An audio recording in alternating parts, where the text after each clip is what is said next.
எல்லாருக்கும் வணக்கங்க. ரொம்ப நாள் ஆச்சு பிரசாத் லேப்ல ஸ்டேஜ் மேல நின்று உங்களோட மீட் பண்றது. அடிக்கடி மீட் பண்ணணும்னு ஆசையா இருக்கு.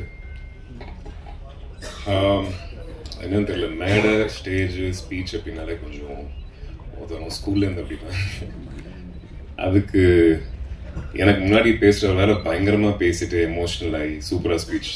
Very very nice, straight from the heart. சப்தம் இது ஃப்ரெண்ட்ஸ் கிட்ட ஷேர் பண்ணிக்கும் போது இந்த மாதிரி சப்தம்னு ஒரு ஹாரர் படம் பண்றேன் அப்படின்னு சொல்லும்போது அவங்களோட பெர்ஸ்பெக்டிவ்ல வந்துட்டு, ஏன் மச்சான் எதுக்கு ஹாரர், எதுக்கு பண்ணக்கூடாது, இல்ல ஹாரர்னாவே வந்துட்டு ஒரு ஒரு டக்குன்னு கொஞ்சம் கம்மியா பாக்குற ஒரு கண்ணோட்டம் உண்டு இல்ல. ஸோ அந்த மாதிரி எதுக்கு சூஸ் பண்ற அப்படின்னும் போது, அப்ப ஈரமும் ஹாரர் தானே? இல்ல ஈரம் செம்ம படம், அது ஹாரர் தானே. ஸோ அறிவழகன் சாரோட படம் வந்துட்டு அது ஹாரரா இருந்தாலும் த்ரில்லரா இருந்தாலும் ஆக்ஷன் த்ரில்லரா இருந்தாலும் லவ் த்ரில்லரா இருந்தாலும் எனிதிங் கண்டென்ட் கண்டிப்பா இருக்கும். அது டெக்னீஷியன்ஸ் எல்லாருக்குமே தெரியும், பிளஸ் ஆக்டர்ஸ் எல்லாருக்குமே தெரியும். கதையில ஒரு ஆனஸ்டி இருக்கும், ஸ்க்ரீன் பிளேல ஒரு இன்ட்ரெஸ்டிங் ஃபேக்டர்ஸ் நிறைய வச்சிருப்பாரு. I think every aspect of film making வந்துட்டு சூப்பர் ஃபைனா இருக்கும். ஸோ எந்த ஜானர்ன்றது முக்கியம் இல்லை, அந்த படத்தை எவ்வளோ ஆனஸ்டியோட எடுக்கணுன்றது தான் முக்கியம். So I told them, friends கிட்ட சொல்லியிருந்தேன், இந்த மாதிரி படம் கண்டிப்பாக எனக்கு திருப்பியும் வருமா இல்லையான்னு தெரியல. டெக்னிக்கல் ஸ்டாண்டர்ட்ஸாக இருக்கட்டும் எல்லாமே ரொம்ப ரொம்ப நல்லா இருக்கும். That's why I'm gonna be part of that film அப்படின்ட்டு. ஸோ என்னோட கேரக்டர் வந்துட்டு பேரநார்மல் இன்வெஸ்டிகேட்டர். ஸோ நிறைய பேருக்கு அது தெரிஞ்சிருக்காது. இந்தியாலே வந்துட்டு லைசன்ஸ்டு பேரநார்மல் இன்வெஸ்டிகேட்டர்ஸ் இருக்காங்க. சயின்டிஃபிக் முறையில் அவங்க வந்து ஸ்பிரிட்ஸோட கம்யூனிகேட் பண்ணுவாங்க. அதுக்கு ஒரு ப்ரொசீஜர் ப்ராசஸ் ஒன்று வச்சுருப்பாங்க. அது சார் வந்து ஸ்கிரிப்டிங் ஃபேஸ்லேயே ரிசர்ச் பண்ணி எனக்கு எல்லாமே எக்ஸ்பிளைன் பண்ணப்ப அதை பற்றி வீடியோஸ் பார்க்க ஆரம்பித்தேன். எனக்கு பேய்னா நம்பிக்கையும் இல்லை, பயம் லைட்டாக இருக்குது. இருட்டில் அப்படியே நடந்து போகும்போது லைட்டாக பயம் இருக்கும், எல்லாருக்குமே இருக்கும். இல்லைன்னு சொன்னால் தப்பு, போய் இருக்கும், பட் நம்பிக்கை இல்லை. பட் இந்த படத்தை பற்றி ரிசர்ச் பண்ணி அவர் அமிச்ச அந்த வீடியோஸ், அவர் அமிச்ச அந்த எப்படி அந்த கம்யூனிகேட் பண்ணுற ஒரு விதம் எப்படின்னு சொல்லிட்டு அதை பார்க்கும்போது எனக்குள்ள ஒரு நம்பிக்கை உருவாச்சு. அதாவது கண்டிப்பாக 100% நம்புறேன்னா இல்லை, பட் நாளைக்கு பின்ன யாராவது 100% இந்த ரிசர்ச் பண்ணி அந்த மாதிரி பேய்கள் இருக்கு, ஸ்பிரிட்ஸ் இருக்கு, எனர்ஜி இருக்கு அப்படின்னு சொல்லும்போது I won't be surprised. So I think கண்ணுக்கு தெரியாத கடவுள் மேல நம்ம அவ்வளவு நம்பிக்கை வச்சு எனக்கு இது நடக்கணும், இந்த படம் சூப்பர் ஹிட் ஆனும் அப்படின்னா வேண்டிக்கிறோம்ல, அந்த மாதிரி கண்ணுக்கு தெரியாத விஷயங்கள் நிறைய இருந்திருக்கலாம் அப்படின்ற ஒரு நம்பிக்கை இந்த படத்து மூலியமா எனக்கு வந்தது. இந்த கதை, இந்த படம் ஒர்க் பண்றப்ப இந்த படம் முழுக்க முழுக்க இந்த கேங்கோடது, அவங்களோடது மட்டும்தான். Director, cameraman, editor, art director, sound designer, Thaman, இவங்களோட படம் மட்டும்தான். நிறைய படம் பார்க்கும்போது எப்படியும் நீங்க பார்க்க போறீங்க. ஹாலிவுட் படம் மாறி இருக்கு அப்படின்னு சொல்லுவோம்ல, நம்ம ஊர்ல அதோட பெட்டர் ஸ்டாண்டர்ட் கொடுக்க முடியும்னு சொல்லிட்டு இவங்க ப்ரூவ் பண்ணியிருக்காங்க. I think whole credit goes to them. And படம் பார்த்ததுக்கு அப்புறம் பேசலாம், நிறைய பேசலாம் சக்சஸ் மீட்ல. தேங்க்யூ.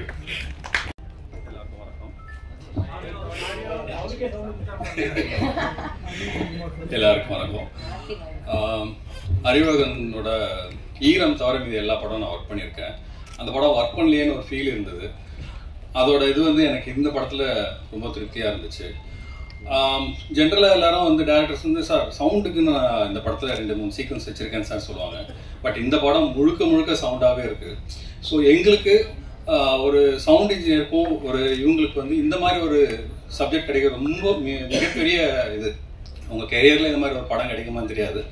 ஸோ எனக்கு இந்த படம் கிடைச்சிருக்கு. என்னோட குருநாதர் வந்து தீபன் சட்டர்ஜி சார். அவர் ஊமை விழிகள் அந்த ஆபா சாரோட ட்ராவல் பண்ணியிருக்காரு. ஸோ எனக்கு அவரை ஊமை விழிகளோட இந்த ட்ரெண்டில் எப்படி இருக்குமோ அந்த மாதிரி ஒரு படமாக இதை நினைக்கிறேன். இது நிச்சயமாக மிகப்பெரிய சவுண்ட் சைடில் ஒரு மிகப்பெரிய எதிர்பார்ப்போம். கிரியேட்டிவ்க்கான விஷயங்கள் என்னென்ன இருக்குன்றது, சவுண்ட் மூலமாக நம்ம எப்படி வந்து ஒரு ஸ்கிரிப்டை ஹேண்டில் பண்ணலாம் அப்படின்ற விஷயமும் இதில் மிகப்பெரிய இதுவாக இருக்கும். தமிழில் ரொம்ப குறைஞ்ச டேரக்டர் தான் டெக்னிக்கலோட ஸ்கிரிப்டை சொல்ல ஒரு டேரக்டர்ஸ் இருப்பாங்க. அதில் முக்கியமான இடத்துல அறிவழகன் இருப்பாங்க. ஸோ இது கூட கேமராமேனும் சரி எடிட்டரும் சரி நாங்கள் இந்த இடம் வந்து சவுண்டுக்காக கொஞ்சம் இதை ஃப்ரேம் அட்ஜஸ்ட் பண்ணலான்னா எடிட்டர் உடனே அதை வந்து கேட்பாங்க, அதுக்கேற்ற மாதிரி என்ன பண்ணி கொடுப்பாங்க. ஹீரோவை சொல்ல வேண்டாம், அவர் மோஸ்ட்லி வந்து இந்த மாதிரி கண்டென்ட் ஓரியன்ட் படங்கள்லாம் அதுவும் ஸ்கிரிப்ட் ஓரியன்டாக படங்களை ரொம்ப செலக்ட் பண்ணி பண்ணுறாரு.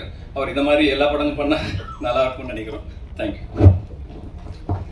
தமன் சார், தமன் வந்து இந்த படத்தில் எக்ஸ்ட்ராடினரியான ஒரு பேக்ரவுண்ட் மியூசிக்கு, சாங்கும் சொல்ல வேணாம். ஒரு படம் வந்து மியூசிக்லாவும் எஃபெக்ட்ஸும் கலந்தா எப்படி ஒரு நல்ல இன்புட் வரும் அப்படின்றது இந்த படம் ஒரு மிகப்பெரிய எக்ஸாம்பிளாக இருக்கும்னு நினைக்கிறேன். நன்றி. வந்திருக்கும் அனைவருக்கும் நன்றி, வணக்கம். சப்தம் அப்படின்ற படம் ரொம்ப நாளுக்கு அப்புறம் தியேட்டரில் வரக்கூடிய என்னோட படம் அப்படின்னு நான் சொல்லுவேன்.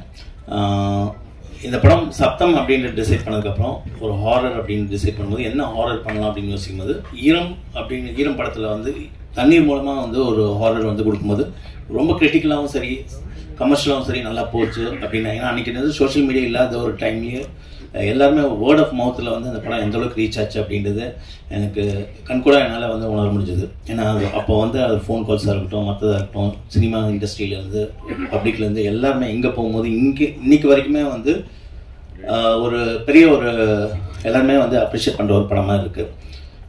இந்த படம் டிசைட் பண்ணதுக்கப்புறம் ஹாரர் அப்படின்னு நான் டிசைட் பண்ணதுக்கப்புறம் சரி ஈரமில் வந்து ஒரு தண்ணீரை பேஸ் பண்ணி பண்ண மாதிரி இதில் ஒரு எதை வச்சு பண்ணலாம் அப்படின்னு யோசிக்கும்போது சவுண்ட் அப்படின்ற ஒரு விஷயத்தை பேஸ் பண்ணி பண்ணலாம் அப்படின்னு ஒன்று டிசைட் பண்ணேன். பட் இதில் ஒரு சின்ன ஒரு சேலஞ்சிங்கான விஷயம் எனக்கு இன்னொரு ஃபீல் ஆச்சுன்னா, ஈரமில் வந்து வாட்டர் மூலமாக தண்ணீர் மூலமாக ஒரு பேய் கொண்டு வரும்போது அது வந்து ஒரு விஷுவலாக நம்ம வந்து ஈஸியாக நம்ம காமிச்சிடலாம். ஆனால் ஒரு சவுண்ட் மூலமாக, அதாவது கண்ணுக்கு காமிக்காத ஒரு புலப்படாத ஒரு விஷயத்த சவுண்ட் மூலமாக எப்படி வந்து தெரியல ஆடியன்ஸ்க்கு வந்து தேட்டரில் வந்து கொண்டு வர போகிறோம் அப்படின்றது ஒரு சின்ன ஒரு சேலஞ்சிங்காக இருந்துச்சு. ஏன்னா கதை பண்ணுறதுக்கு முன்னாடியே அப்போது ஒரே ஒரு கனெக்டிங் பாயிண்ட் தான், அதாவது எப்படி வந்து நம்ம ஸ்க்ரீனில் வந்து கொண்டு வர போகிறோம் அப்படின்னு யோசிக்கும்போது. ஏன்னா இது வந்து ஸ்கிரிப்ட் சம்மந்தப்பட்ட ஒரு விஷயம் மட்டும் கிடையாது. இது கடைசியாக நாங்கள் எவ்வளோ உழைப்பு போட்டாலும் அது கடைசியில் தேட்டருக்கு போகும்போது அந்த தேட்டரோட அவுட்புட் வரைக்குமே வந்து இந்த படத்தோட சக்ஸஸ் வந்து நம்பியிருக்கு அப்படின்றது ஒன்று ஆணித்தரமாக வந்து எனக்கு வந்து தெரிஞ்சுது ஒரு பாயிண்டில். அப்போ யோசிக்கும் போது ஒரு பாயிண்ட் மட்டும் தான் ரொம்ப தெளிவாக வந்து ஒரு விஷயம் யோசித்தேன். என்னென்னா எல்லாருமே சில பேர் சொல்லுவாங்க இங்கே இருக்கிற தேட்டர்ஸ் வந்து சில இது சவுண்ட் குவாலிட்டி நல்லா இருக்காது, ரொம்ப இதுவாக இருக்கும், அந்தளவுக்கு வந்து இந்த படத்தை வந்து இப்படி ப்ரொஜெக்ட் பண்ணுறதுன்னு தெரியாது அப்படின்ற ஒரு பாயிண்டில் வந்து எல்லாருமே சொல்லுவாங்க. அப்படி யோசிக்கும் போது எனக்கு ஒரே ஒரு பாயிண்ட் தான் தோணுச்சு. அந்த படம் ஆரம்பிக்கிறதுக்கு முன்னாடி எப்போவுமே வந்து ஒரு டிடிஎஸ் டெமோ போடுவாங்க, அதுக்கப்புறம் வந்து ஒரு டால்ஃபி டெமோ போடுவாங்க. அந்த ஒரு குவாலிட்டி எந்த தேட்டர்லையுமே வந்து ஒரே மாதிரி ஒரு குவாலிட்டியாக இருக்கும். அந்த குவாலிட்டியை நம்ம படத்தில் வந்து கொண்டு வரணும் அப்படின்ற ஒரு டிசைட் பண்ணது ஒரு பாயிண்ட் தான். அதுக்கு என்னோடய உழைப்பை மட்டும் பத்தாது, அது ஸ்கிரிப்டாக இருக்கட்டும், இதுவாக இருக்கட்டும், அது சவுண்ட் இன்ஜினியர் உதயகுமார் சார், என்னோட மோஸ்ட் சீனியர், நம்ம வள்ளினம் படத்துலேருந்து நாங்கள் ட்ராவல் பண்ணிகிட்ருக்கோம் ஒரு பாயிண்டில். அது அப்புறம் எஃபெக்ட்ஸ் சச்சின், இது எல்லாரும் சேர்ந்து, அதுக்கப்புறம் என்னோடய டெக்னீஷியன்ஸ் டிஓபி அருண், எடிட்டர் சாபு, அப்புறம் ரெகுலராக என்னோடய எல்லா படங்களுக்குமே வந்து லிரிக்ஸ் பண்ணுற வேகா சார், அப்புறம் தமன் மியூசிக் அப்படின்றது எல்லாருமே சேர்ந்து இந்த படத்தை வந்து உருவாக்கியிருக்கோம் அப்படின்னு நம்ம சொல்லலாம். இதில் சரி ஹாரர் படம் பண்ணியிருக்கோம், இதுக்கும் மற்ற படத்துக்கும் என்ன வித்தியாசம் அப்படின்னு ஒரு விஷயம் சொல்லும்போது, ஒரு சினிமா அப்படின்னு மாதிரி யோசிக்கும் போது ஒரு என்டர்டெயின்மெண்ட், அதாவது சினிமான்றது ஒரு என்டர்டெயின்மெண்ட்டாக இருக்கலாம், ஒரு ஆடியன்ஸை வந்து என்கேஜிங்காக பண்ணுற ஒரு விஷயமா இருக்கட்டும். அதுக்கப்புறம் என்னை பொறுத்த வரைக்கும் ஒரு என்டர்டெயின்மெண்ட் இருக்கணும், அதே நேரத்தில் வந்து ஒரு பர்பஸ்ஃபுல்லாக இருக்கணும். இந்த படம் வந்து நம்ம ஏன் பண்ணோம், எதுக்கு பண்ணோம் அப்படின்றது ஆடியன்ஸ்க்கு வந்து ஒரு பர்பஸ்ஃபுல் நீடாக இருக்கணும் அப்படின்றது நான் யோசிப்பேன் ஒரு பாயிண்டில். என்ன தான் ஒரு பேய் படமாக இருந்தாலும் பேய் படத்துக்கு நிறைய ஜானர் இருக்குது. அதாவது ரொம்ப வந்து காமெடி, ஹாரர் காமெடி இருக்குது, அதுக்கப்புறம் ரொம்ப வந்து பயப்படுத்துகிற ஒரு ஹாரர் இருக்குது, இது ஒரு சூப்பர் நேச்சர் த்ரில்லர். ஈரம் எப்படி அவங்கள ஒரு எமோஷனாக, ஒரு ஸ்டோரியாக, ஒரு ஹாண்டிங் மூமெண்ட்டாக படத்தை கேரி பண்ணி எடுத்துகிட்டு போச்சோ, அதே ஃப்ளேவரில் இன்னொரு சைட், அதாவது ஈரம் வேறு சப்தம் வேறு, ஆனால் அதே ஃப்ளேவர் வந்து உங்களுக்கு வந்து ஒரு எமோஷனாக இருக்கட்டும், ஒரு ஸ்டோரியாக ட்ரைவ் பண்ணி கண்டென்ட் ஓரியன்டாக வந்து ட்ரைவ் பண்ணிட்டு எடுத்துகிட்டு போகிற விஷயமா இருக்கட்டும், ஒரு ஹாண்டிங்கான எல்லா விஷயங்களும் கரெக்டாக அதோட சரி அளவாக எடுத்துகிட்டு போகிற ஒரு படமாக கொடுத்துருக்கணும்னு நான் நம்புகிறேன் ஒரு பாயிண்டில். மெயின் அப்படின்றதுனா என்னோடய டெக்னீஷியன்ஸை பற்றி நான் சொல்லுவேன்னா, டிஓபி அவர் சொன்ன மாதிரி மகாமணி படம் பார்த்ததுக்கப்புறம் ரொம்ப நாள் என் கூட வந்து ட்ராவல் பண்ணிட்டு கேட்டுட்டு சொல்லிட்டு இருந்தார். அப்போ மகமணி படம் பார்த்ததுக்கப்புறம் எனக்கு ரொம்ப பிடிச்சிருந்துச்சு. அப்போ நான் சில விஷயங்கள் வந்து இந்த லைட்டிங்லாம் நல்லா பண்ணியிருக்கீங்க அப்படின்னு பர்டிகுலராக வந்து ப்ரிசைஸ் பண்ணி சொன்னதுக்கப்புறம் எப்பவுமே ஒரு படத்துக்கு வந்து நான் டோன் ஃபிக்ஸ் பண்ணிடுவேன். அது ஈரமாக இருக்கட்டும், வலினமாக இருக்கட்டும், எல்லா படங்களும் வந்து ஒரு டோன் ஃபிக்ஸ் பண்ணிடுவேன். இந்த படம் டோன் ஃபிக்ஸ் பண்ணும்போது எனக்கு கொஞ்சம் ஒரு சின்ன ஒரு ஆஸ்லேஷன் இருந்துச்சு. ஏன்னா ஈரம் ப்ளூ டோனு, இதுவும் ஒரு ஹாரர் படம், ஒரு ப்ளூ டோன் கொடுக்க போகிறோம். பட் எந்த விதத்தில் வந்து ஒரு சின்ன டிஃப்ரென்ஸ் கொடுக்கணும் அப்படின்னு யோசிக்கும் போது அப்போது டிஓபி அருண்கிட்ட இருந்து பேசும்போது அப்போ கொஞ்சம் வார்ம் ஆட் பண்ணிக்கலாம் சார் அப்படின்ற ஒரு பாயிண்டில் வந்து சொன்னப்பல அது கேட்டோன்னா வந்து எனக்கு வந்து கரெக்டாக பட்டுச்சு.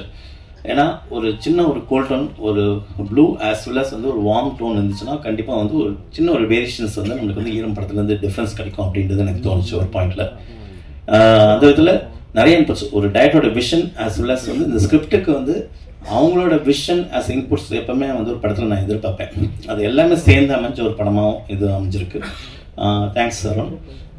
அதுக்கப்புறம் எடிட்டர் சாபு என் கூட சொன்ன மாதிரி என்னோட ஈரம் ட்ரெயிலர்லேருந்து ட்ராவல் பண்ணுற ஒருத்தர். எப்பவுமே ஒரு எடிட்டிங்கில் வந்து நான் யோசிப்பேன், ஒரு director cut as well as வந்து ஒரு இன்விசிபிள் கட் அப்படின்றது ரெண்டு விஷயம் வச்சுருப்பேன். ஒரு டைரக்டர் கட் அப்படின்றது நம்ம கரெக்டாக பார்த்துட்டு இந்த ஷார்ட் இவ்வளோ லென்த்தாக வேணும், இவ்வளோ தான் வேணும் அப்படின்றது டிசைட் பண்ணி கரெக்டாக ப்ரிசைஸ்டாக ஒரு டைரக்டர் ஆஸ் வெல் அஸ் ஒரு எடிட்டர் சேர்ந்து டிசைட் பண்ணுற ஒரு விஷயம்.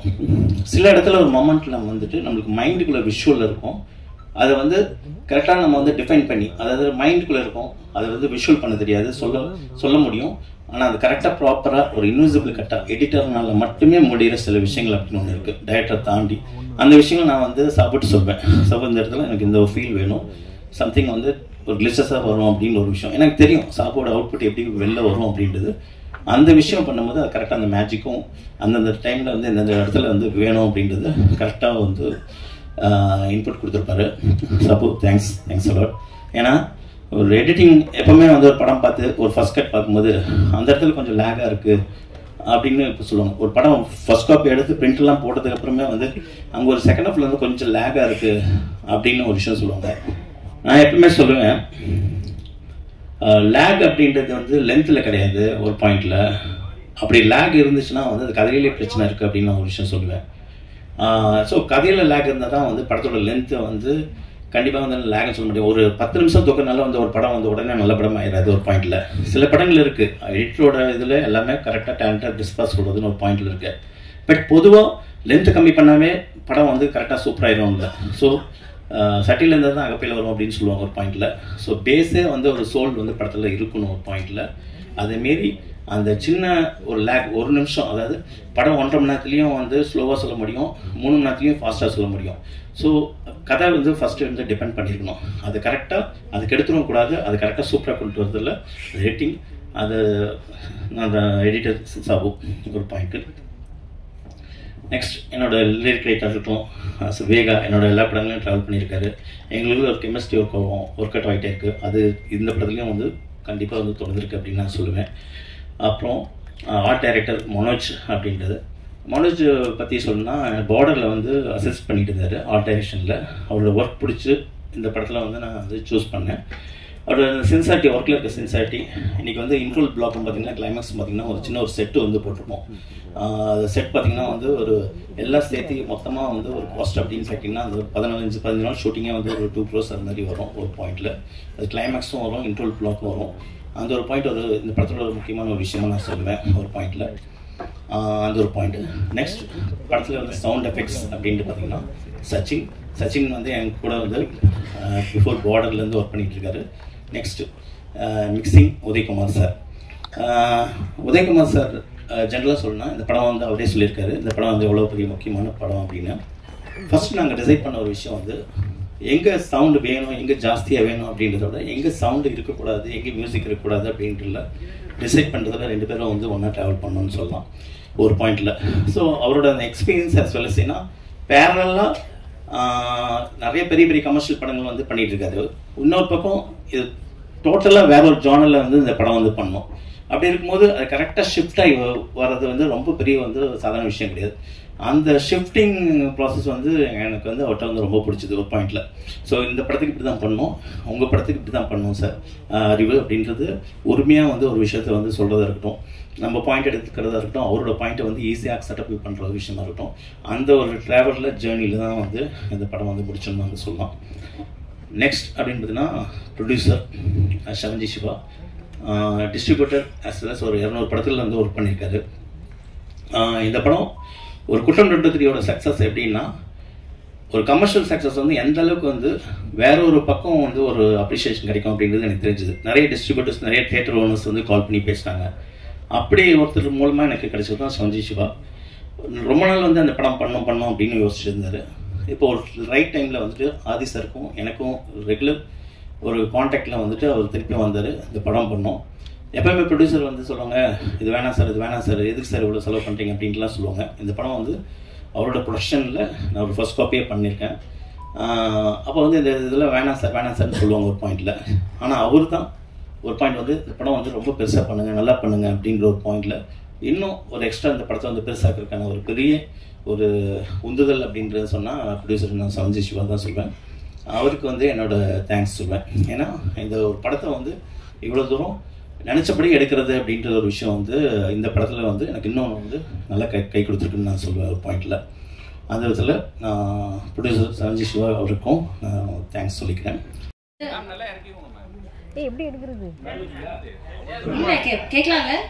எஸ், ஸோ ஈரம் படத்துல வந்து நிறைய ரிசர்ச் இருந்திருக்கும் நீங்க பண்றப்ப, பிகாஸ் அது எங்களுக்கு ரொம்ப புதிய கதை. இன்ஃபேக்ட் உங்களுக்குமே ஒர்க் பண்ற புதுசா இருந்திருக்கும். ஸோ சப்தம் அப்படின்னு ஒரு சவுண்ட் ஹாரர்ல ஒர்க் பண்றப்போ என்ன மாதிரி ரிசர்ச் ஒர்க் இதுக்குள்ள இருக்கு சார்? இது என்னோட ஹாரர் அப்படின்னு பார்க்கும்போது ஒரு ரியலிஸ்டம் பேஸ் தான் பண்ணுவேன்.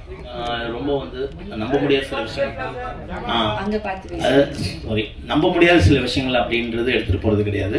அது ஒரு ஹாரர் அப்படின்றது ஒரு ஃபேண்டசியாக இருந்தாலும், ஒரு பேய் படம் அப்படின்றது ஃபேண்டசியாக இருந்தாலும், ஒரு நம்பக்கூடிய சில விஷயங்களை வச்சு தான் ஒரு கதையை டிரைவ் பண்ணிட்டு எடுத்துகிட்டு போகணும்னு நினைப்பேன்.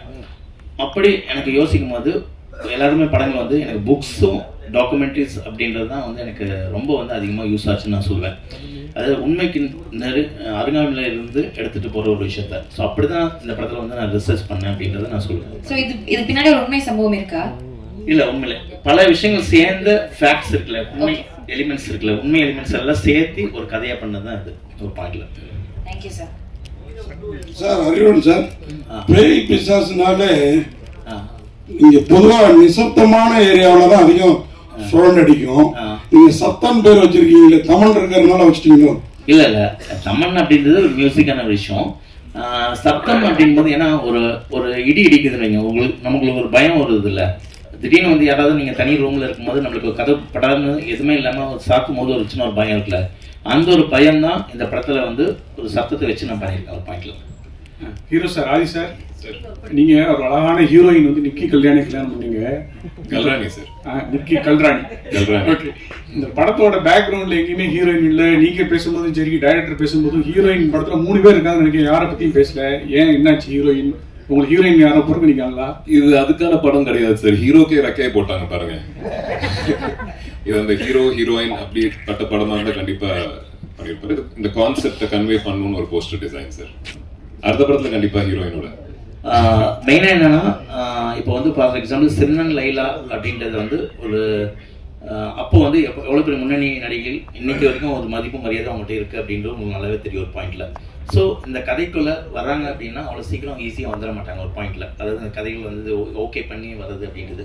ஸோ எத்தனை காட்சிகள் அப்படின்றத விட என்ன மாதிரியான கேரக்டர், எந்த மாதிரியான ஒரு ஆழம் இந்த டெப்த்துக்குள்ளே வந்து அந்த கதைக்குள்ளே இருக்குது அப்படின்னு உள்ளே வருவாங்க. அப்படி தான் 2 பேருமே வந்து ஓகே சொல்லி இந்த கதைக்குள்ளே வந்திருக்காங்க. ஸோ ஃபஸ்ட்டு முதல் முறையாக வந்து சிம்ரன் அவங்களும் சரி, லைலா அவங்களும் சரி, முதல் முறையாக வந்து ஒரு ஃபஸ்ட்டு கான்டாக்டே வந்து இந்த கதை படத்து மூலம் தான். ஆனால் படத்துக்கான முழு உழைப்பையும் வந்து அவங்க வந்து சூப்பராக கொடுத்துருக்காங்க ஒரு பாயிண்டில். இன்றைக்கி வந்து ஃபஸ்ட்டு அந்த அவுட்புட்டும் பார்த்துட்டாங்க. இன்ன வரைக்கும் வந்து ஒரு பெரிய ஒரு வெல்விஷராக இன்ன வரைக்கும் படத்தை வந்து பாராட்டி அது நல்லா கண்டிப்பாக டெஃபினட்டாக வந்து ஆடியன்ஸ் எடுத்துகிட்டு போவோம் அப்படின்றது 2 பேரோட என்கரேஜ்மெண்ட்டும் இந்த படத்துக்கு இருக்குது ஒரு பாயிண்டில். ஸோ கரெக்டான டைமில் நாங்கள் எல்லாருமே வந்து மீட் பண்ணுவோம் ஒரு பாயிண்டில். சார் ஆதி சார், சார் கல்யாணத்துக்கு முன்னாடி ஈரம்ன்ற பேய் படத்தில் நடிச்சீங்க, கல்யாணத்துக்கு அப்புறம் சப்தம் பேய் படத்தில் நடிச்சிருக்கீங்க. ரெண்டுத்துக்கு என்ன டிஃபரன்ஸ் பாக்குறீங்க? அதாவது கல்யாணத்துக்கு முன்னாடி பேய் படம், கல்யாணத்துக்கு அப்புறம். அதான் சொன்னல சார், கல்யாணத்துக்கு முன்னாடி பேய் மேல நம்பிக்கை இல்ல, கல்யாணத்துக்கு அப்புறம்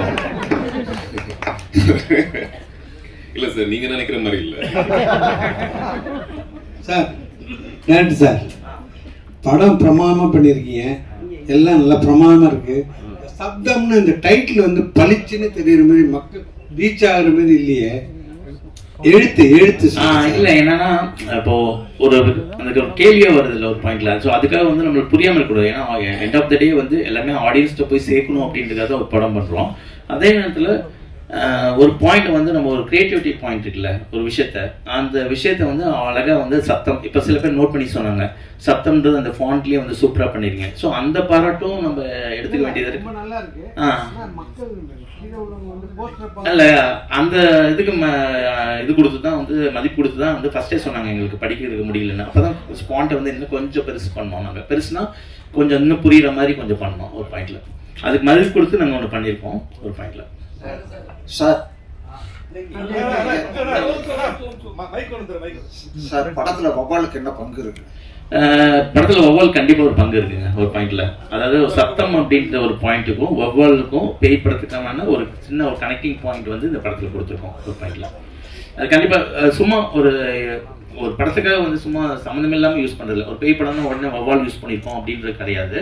ஒரு பேய் படம் தான் வந்து வவ்வால், இடி, மின்னல், அதுக்கப்புறம் எல்லாமே காமிப்போம். ஒரு பாலடைஞ்ச பங்களா அப்படின்றது அது அப்படிலாம் இல்லாம இந்த வவ்வால் அப்படின்றது வந்து ஒரு பாயிண்ட்ல வந்து கரெக்டான ஒரு மீனிங்ஃபுல்லா கொடுத்துருக்கோம் ஒரு பாயிண்ட்ல. சார் ஈரம்ன்ற படத்தில் வந்து ஒரு தண்ணியில வச்சு பண்ணீங்க நீங்க. இப்ப இதுல வந்து இந்த வவ்வால் சம்பந்தப்பட்ட எல்லாத்தையும் வச்சு பண்றீங்களா? அதனுடைய என்ன கதை சொல்லுங்க. கதை உங்களுக்கு ட்ரெய்லர்ல கொஞ்சம் சொல்லியிருக்கோம். இந்த கதையை வந்து செலக்ட் பண்ண காரணம் தான் எப்படின்னா வந்து எல்லா டயத்துக்கும் வந்து ஒரு சின்ன ஒரு அடையாளத்தை வச்சுட்டு போவோம். இப்போ ஈரம் வந்து தண்ணீர்ல ஒரு பேய் அப்படின்னு சொல்லும்போது ஒரு பெரிய ஒரு வந்து ஒரு அப்ரிசியேஷன், ஒரு பாராட்டு கொடுத்தீங்க, ஒரு இடம் கொடுத்தீங்க. ஸோ இப்போ அடுத்து ஒரு பேய் படம் கொடுக்கும்போது ஒரு சவுண்டை பேஸ் பண்ணி ஒரு சேலஞ்சிங்காக ஒரு படத்தை கொடுக்கணும் அப்படின்ற ஒரு பாயிண்ட் தான். கதை February 28 சார். சார் ஆதி சாருக்கு வந்து ஈரம் கொடுத்தீங்க. ஸோ அது வந்து மக்கள் மனசுல ஈரமா நல்லா வந்துச்சு, உங்களுக்கு கூட்டம்லாம். சப்தம் அது வந்து அவர் சினிமா கேரியர்ல வெற்றி சப்தமா மாறதுக்கான வாய்ப்பு இருக்கா? கண்டிப்பா எந்த ஒரு படம் ரிலீஸ் முன்னாடி எந்த ஒரு டைரக்டர் கேட்டாலும் கண்டிப்பா படத்து மேல ஒரு நம்பிக்கையில சொல்லுவாங்க. எங்கனால வந்து ஒரு நம்பிக்கை வந்து 100% இருக்க முடியும். ஒரு நல்ல படம் கொடுத்துருக்கோம், அது படம் ரிலீஸுக்கு முன்னாடி ஒரு அருமையான படம் கொடுத்துருக்கோம், நல்ல படம் கொடுத்துருக்கோம். அது வந்து நான் சொல்றதில்ல, படம் பார்த்தவங்களை வச்சு தான் நான் சொல்றேன் பாயிண்ட்ல. ஸோ அந்த விதத்துல வந்து ஆதிக்கும் சரி, எனக்கும் சரி, இந்த டீம் மெம்பர்ஸ்க்கும் சரி, இந்த படம் வந்து நல்ல ஒரு அடையாளத்தை கொடுக்கும் அப்படின்றது நான் நம்புறேன். ஒரு லைட்டிங் சொன்னீங்க பேசிட்டு இருக்கும்போது. ஸோ மணிரத்னம் சார் வந்து லைட்டிங் மெயினாக பார்ப்பாரு. அவர் வந்து அந்த பிங்க் கலர் அதெல்லாம் இருக்கும், ஓமன் கண்மணி அந்த மாதிரிலாம். ஸோ அதேமாரி உங்கள் ஈரம் படத்துலையும் ப்ளூ ஷேடு சொன்னீங்க, இதுலேயும் ப்ளூ ஷேடு ப்ளஸ் அந்த ஓமன் சொல்லியிருந்தீங்க. லைட்டிங் எவ்வளோ முக்கியம்? லைட்டிங் கண்டிப்பாக ரொம்ப ரொம்ப முக்கியமான விஷயம். ஒரு முக்கியமான விஷயம் சொல்லலாம், படத்தில் வந்து கேரக்டர் வந்து ஈரம் படத்தில் கூட வந்து ஒரு ஆஃப் ஷேடோ வந்து லைட்டிங் வந்து கட் பண்ண சொன்னேன் ஒரு பாயிண்ட்ல மனோஜ்ட்டு. அப்போ வந்து மனோஜ் சொன்னதில் உண்மையிலே யாருமே வந்து ஒரு ஆர்டிஸ்ட்டுக்கு வந்து ஒரு லைட்டிங் வந்து ஆஃப் லைட் போதும் அப்படின்றது யாருமே சொல்ல மாட்டாங்க. ஃபேஸில் வந்து பளிச்சுன்னு எங்களுக்கு வேணும் அப்படின்னு தான் சொல்லுவாங்க. ஃபர்ஸ்ட் டைம் வந்து நீ சொல்லியிருக்கேன் அப்படின்னு ஒரு விஷயம் சொல்லுவாங்க. ஸோ லைட்டிங் அப்படின்றது ஒரு கேமராமேனுக்கும் அது கதையில் வந்து ஒரு பங்காக கொண்டு போகணும், ஒரு டைரக்டருக்கும் அதோட நாலேஜ் வந்து கண்டிப்பாக இருக்கட்டும் நான் யோசிக்கிறேன். ஒரு மேக்கிங் அப்படின்றது வந்து எங்கே வரும்னா ஒரு நல்ல இயக்குனருக்குள்ள ஒரு நல்ல ஒளிப்பதிவாளர் இருக்கணும், அதே மாதிரி ஒரு நல்ல ஒளிப்பதிவாளருக்குள்ள ஒரு நல்ல இயக்குனர் இருக்கணும் ஒரு பாயிண்ட்ல. அப்படி ரெண்டும் சேரும் போது ஒரு ப்ராப்பரான ஒரு மேக்கிங் அப்படின்றது வரணும். அந்த நாலேஜ் வந்து ரெண்டு பேருக்குமே இருக்கணும் அப்படின்றது நான் யோசிக்கிறேன்.